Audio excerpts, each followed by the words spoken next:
नमस्कार, मी पूजा चिमटे चॅनलमध्ये तुमचं स्वागत करते.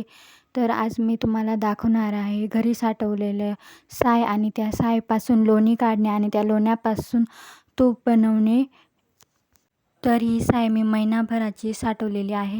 ती मिक्स करून घेत आहे आणि आता त्यामध्ये थोडं थंड पाणी टाकून घ्यायचं.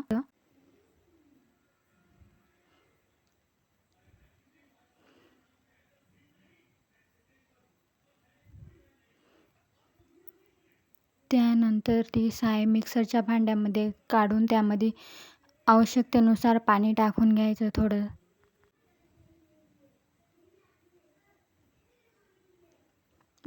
1 मिनिटासाठी मिक्सरमध्ये फिरवून घ्यायचे. तर तुम्ही पाहू शकता लोण्याचा गोळा वरती आलेला आहे. याच लोण्याच्या गोळ्यापासून आपण तूप बनवणार आहोत. आता मी पाणी आणि लोणी हे वेगळं करत आहे. तर ह्या कढईमध्ये मी लोण्याचा गोळा काढून घेतला आहे. मी अशाच प्रकारे सर्व साय मिक्सरमध्ये फिरवून घेतली आहे आणि लोणी वेगळं करून तर या लोण्यामध्ये पाणी टाकून स्वच्छ धुवून घ्यायचं आहे, म्हणजे त्याचा आंबट वास येत नाही.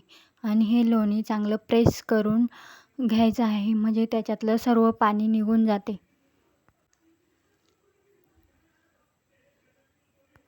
हे लोणी आता तूप बनवण्यासाठी गॅसवर पातेल्यात ठेवलं आहे. तर तुम्ही पाहू शकता आता याचं तूप बनेल. पाहू शकता तुम्ही हे तूप बनायला सुरुवात झालेली आहे. हे पाणी आहे. तर तुम्ही ताक बनवू शकता. अशा प्रकारे पाहू शकता तुम्ही आपलं तूप बनलेलं आहे. तर हे तूप तुम्ही एका स्वच्छ डब्यामध्ये काढून स्टोअर करून ठेवू शकता.